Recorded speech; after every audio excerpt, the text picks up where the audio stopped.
बिस्मिल्लाहिर्रहमानिर्रहीम अस्सलाम वालेकुम डियर स्टूडेंट्स, होप सो कि आप सब खैरियत से होंगे। डियर स्टूडेंट्स, मैं हूं आपका फ़िज़िक्स इंस्ट्रक्टर अदनान अली। आज हम पढ़ेंगे second year physics chapter number 19 का topic consequences of special theory of relativity में हम पढ़ेंगे energy mass relation. Dear students, energy और मैस का जो रिलेशनशिप है E = mc², इसे हम इक्वेशन ऑफ इक्वेशंस भी कहते हैं। यानी कि ये हमारी जो इक्वेशंस की भी एक इक्वेशन है, इसकी इतनी ज़्यादा इम्पोर्टेंस है। ये आइंस्टाइन ने हमें ये इक्वेशन दी थी। उसने 1905 में जब अपने पेपर्स पब्लिश किए तो उसमें स्पेशल थ्योरी ऑफ रिलेटिविटी के पेपर्स थे, फोटो इलेक्ट्रिक इफ़ेक्ट के हमारे पास जो पेपर्स थे, और उनमें हमारे पास एक मैस एनर्जी रिलेशनशिप के हवाले से भी एक हमारे पास जो था वो पेपर पब्लिश किया गया, जिसे हम एनर्जी मैस रिलेशन कहते हैं। डियर स्टूडेंट्स, आज मैं आपको इसका सही रियल मीनिंग बताऊंगा कि इसका एक्चुअल मीनिंग क्या है। अकॉर्डिंग टू आपकी जो बुक है या हैंड बुक्स हैं, उनमें जो डेफिनेशन होती है उनमें कुछ अनसर्टेनिटी पाई जाती है। वो क्या होती है वो भी मैं आपको अभी बताता हूँ। डियर स्टूडेंट्स, बुक्स में जो मोस्ट ऑफ द बुक्स में ये डेफिनेशन, ये स्टेटमेंट एनर्जी मैस की दी होती है कि energy and mass are interconvertible. Dear students, interconvertible तो ठीक है, लेकिन एनर्जी मैस में इंटर कन्वर्ट हो रही है, इसमें है अनसर्टेनिटी। यानी हमारे पास जो एनर्जी है वो इंटर कन्वर्ट हो रही है किस में? मैस में। इसमें अनसर्टेनिटी है, मतलब ये 100% ठीक नहीं है। ठीक है, ये मैं आपको एक्सप्लेन करता हूँ कैसे। अब देखें, सिंपली अगर हम इसको मैथमेटिकली देखें तो ये होती है E = mc²। ठीक है, अगर हम इस अनसर्टन डेफिनेशन को लेके चलें, जिसका मतलब है कि एनर्जी मैस में और मैस एनर्जी में कन्वर्ट होते हैं, अगर हम इसको लेके चलें तो इसकी एग्जांपल्स अगर देखें तो पेयर प्रोडक्शन में क्या होता है कि एनर्जी मैस में कन्वर्ट हो जाती है। ठीक है, क्योंकि पेयर्स बनते हैं तो वो मैस में एनर्जी चली जाती है। और न्यूक्लियर बाइंडिंग में क्या होता है कि जो मैस है वो एनर्जी में कन्वर्ट होता है। कैसे? मतलब जैसे फ़र्ज़ करें मैस ऑफ प्रोटॉन और मैस ऑफ जो न्यूट्रॉन होता है, उनको अगर हम कंबाइन करें तो वो मैस ऑफ न्यूक्लियस से कम होता है, उसके इक्वल नहीं होता। तो जो वो मैस कम हुआ है, जो रिड्यूस हुआ, वो किस फॉर्म में हुआ है? वो इन फॉर्म ऑफ एनर्जी होता है। वो मैस हमारा एनर्जी में कन्वर्ट हो चुका होता है। यहाँ तक तो है अनसर्टन डेफिनेशन। अब इसकी एक्चुअल डेफिनेशन क्या है वो हम आगे देखते हैं।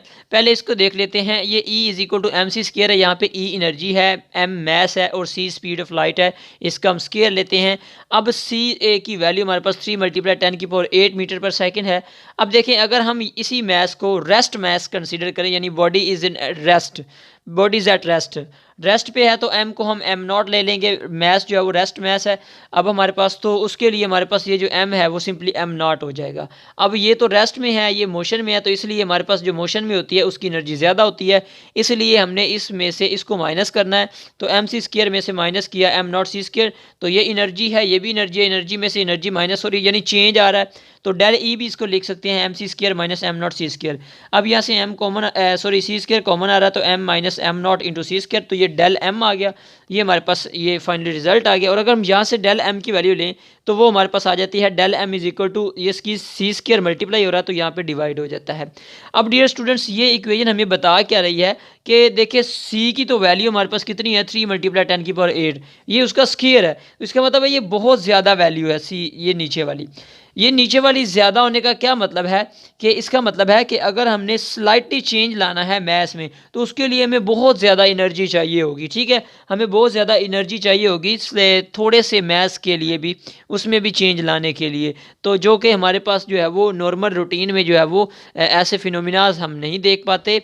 ठीक है, ऐसे फिनोमिनाज को हम नॉर्मल लाइफ में नहीं देखते, बल्कि इनको कैसे न्यूक्लियर रिएक्शंस के अंदर इनको हम यूटिलाइज़ करवाते हैं।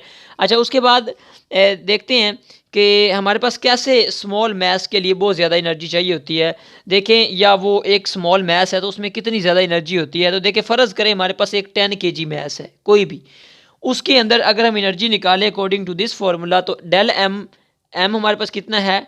10 kg मल्टीप्लाई C की वैल्यू उसका स्केयर, तो हमारे पास ये अबाउट 9 × 10⁻17 जाउल आ जाती है। तो अब देखिए 10 kg मैस के लिए, सिर्फ 10 kg मैस के लिए भी हमें 9 × 10⁻17 जाउल एनर्जी जो है वो इस 10 kg के मैस के अंदर ये इतनी ज़्यादा एनर्जी होगी। ठीक है, अच्छा ये अभी तक जो हमने कंसेप्ट पढ़ा है, ये मैंने आपको बताया था कि ये वाला जो कंसेप्ट है कि energy and mass are interconvertible, ये अनसर्टन डेफिनेशन है, अनसर्टन स्टेटमेंट है, ये 100% ठीक या एक्यूरेट नहीं है। तो इसकी एक्यूरेट फॉर्म क्या है या एक्चुअल इसके मीनिंग क्या है? तो इसके एक्चुअल मीनिंग ये हैं डियर स्टूडेंट्स के बेसिकली ये जो हमारा मैस है, ये बेसिकली ये एनर्जी की ही एक फॉर्म है। मैस हमारा क्या है? ये एनर्जी की ही एक फॉर्म है। और हमने ये पढ़ा हुआ है कि energy can not be destroyed, can not be created, but it can transfer from one form to another form. Energy जो है ये इसकी अगर सही अगर हम देखें, energy can be transfer from one form to another form. Energy एक फॉर्म से दूसरी फॉर्म में जो है वो कन्वर्ट हो सकती है, चेंज हो सकती है। यानी एनर्जी मैस में नहीं बल्कि एनर्जी ही में जो उसकी दूसरी फॉर्म में जा रही है। और वो जो फॉर्म है मैस भी बेसिकली क्या है? ये एनर्जी की फॉर्म है। जैसे फ़र्ज़ करें, इसकी मैं आपको सिंपली अगर जनरल वैसे एग्जांपल दूँ, वो इसकी नहीं है, वैसे बता रहा हूँ। अगर आपके पास फ़र्ज़ करें टॉफ़ियाँ हैं काफ़ी ज़्यादा, या मच्छियाँ जिसे आप कहते हैं, उसको आप इंडिविजुअली देखें तो आप उनको अगर आप कंसीडर करें और फिर आप उनको जो है वो एक डिब्बे या बॉक्स के अंदर इनक्लोज़ कर दें, तो वो उसके अंदर भी क्या होंगी? वो भी मच्छियाँ ही होंगी, लेकिन वो क्या है कि वो एक बॉक्स के अंदर इनक्लोज्ड हो जाती हैं। इसी तरह ये जो एनर्जी है, ये एनर्जी बेसिकली क्या है? ये जो मैस है, सॉरी, ये कंडेंस फॉर्म ऑफ एनर्जी है। एनर्जी को ही कंडेंस किया जाता है जब, तो वो सारी की सारी एनर्जी किस में होती है? किस फॉर्म में होती है? मैस की फॉर्म में होती है। तो ये बेसिकली फॉर्म ऑफ एनर्जी है मैस। तो एनर्जी जो है ये मैस में कन्वर्ट होती है, मैस एनर्जी में, बेसिकली एनर्जी ही एनर्जी में कन्वर्ट होती है। ठीक है, ये मैस बेसिकली क्या है? It is a form of energy. तो इसकी जो एक्यूरेट डेफिनेशन है वो हमारे पास ये बन रही है। ठीक है, so that was all about energy mass relation and hope so कि आपको ये अच्छी तरह से समझ आ गया होगा। अगर फिर भी कोई क्वेश्चन हो तो आप कमेंट बॉक्स में पूछ सकते हैं। अल्लाह हाफिज़।